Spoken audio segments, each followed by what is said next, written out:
one. You might well, some of you might well have been wondering, I've not really been doing many videos about the garden recently. And can't tell why.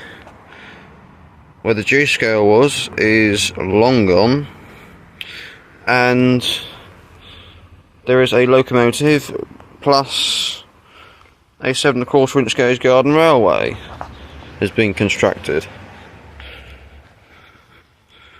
Only a short railway. Hopefully I might make a little extension at some point, but nothing special, more or less, to make sure the trains still work. So I did a little video quite some time ago on Zorro here, just doing a walk around on it. And so when the decision was made to build this railway, I of course had to scout around for a loco. Fortunately, this one came up for sale. This is a Scamp designed by Colin Edmondson. It's number 118.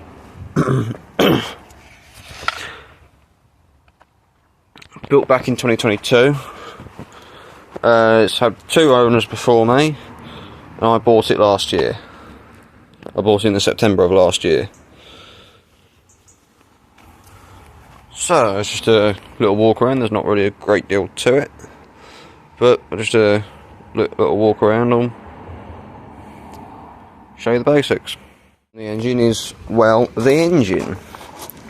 It has a Lyphon 2.5 horsepower petrol engine, which the drive comes out of here to a dynamo, which provides the electricity which drives the motor, which in turn drives the wheels. And hopefully up here on the traverser you should be able to see the motor underneath there, with the chain drive going to a lay shaft, which then goes to the wheels. The reason I'm doing this bit first is because a lot of people always ask, it's one of the most common questions anyone who owns a Scamp will get, because if you look at the bonnet, it's just one solid piece, and you look at where the fuel cap is, a very common question we're always asked is, how on earth do you get fuel in it? Well, quite simply, this bonnet here has 2 lugs on the back end of it there, on either side. They hook into the chassis, and then there is a single screw on the front that holds it in place. So it's very simple. So that all hooks in, and all you've got to do to get it off is to unscrew it, pull it out, and you can get to your fuel cap. I could probably do a topping up. Yeah. Well, that's the engine part side of it. I'll just quickly do the rest of it. There it is, all back together. So as you can see, just the back end hooks in there, and then there is a single screw there that holds it all in place.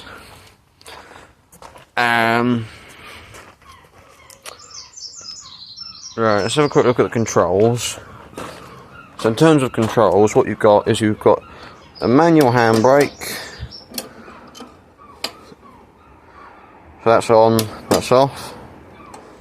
Got key start, forward reverse, potentiometer, and revs. These are on a spring so that when you let go of them they just pop back. And the way to drive these, people quite often get confused. The way you should drive them is to treat this just like the clutch in a car. That being, you can use it to get smooth takeoffs and smooth starts, but once you go and it's either on or it's off. So like you hear it click there, so you can use that to get a smooth takeoff, but once you've hit line speed, you leave it at full power and then purely go off the revs. Because these are very cheap controllers in these, and if you're driving around, say like that, with the revs on full, you're making it a higher chance that you're going to make the controller go pop. And believe you me, I've had one of the controllers blow up on this before. and because these are the types of controllers where when they blow up the thing goes on full power, and I was doing that here. I think I got to about there, the controller went on full power and I nearly went off onto that patio.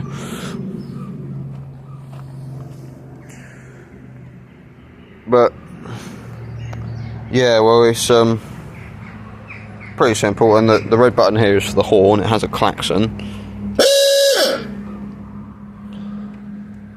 I do like a klaxon. Yeah, other than that, fairly simple really. The seat comes off, the engine comes out, so you can just be left with just the chassis, which can make it easier for loading in and out of cars, because I have a very small car and this thing actually fits in the back of it. This actually fits in the boot. And I'm doing a trip up to Brockwell Park next week, and there'll be a separate video on that, so I thought I would get the walk around video out of the way. So when I do that video, I'll show you it how I load it into the back of the car.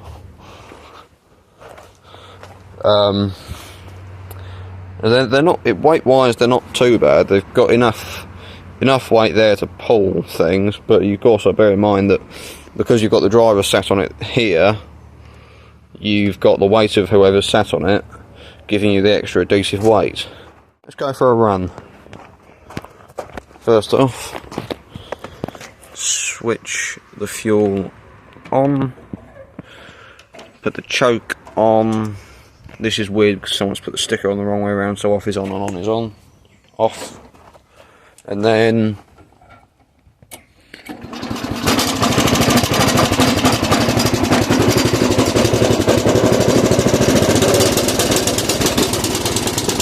that's a bit, turn the choke off.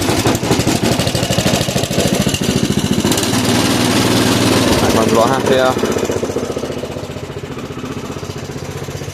I'll just grab a coupling bar and we'll go and find that train and do a couple of runs. Hop on. Just like that. So we're coming off of the we've got a traverser that here just comes out of the shed, and then we go down a very short steep hill down to a sector plate down there, which acting as the point. So we're not going to need any revs for this bit because it's just short and sharp. So I'll just take, how best to see this, right. So I'll take the brake off, select my direction, give it some of that, shut it off, get on the brake.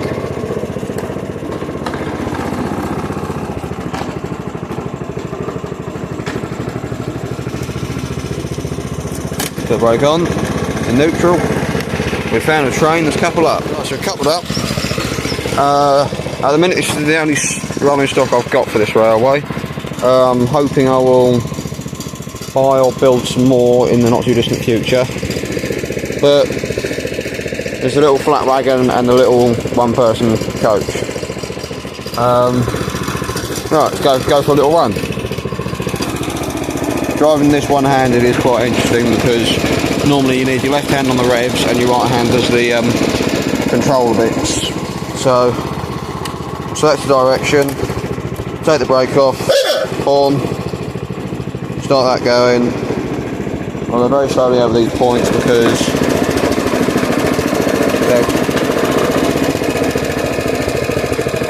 they very often cause me issues. And then come up around the curve,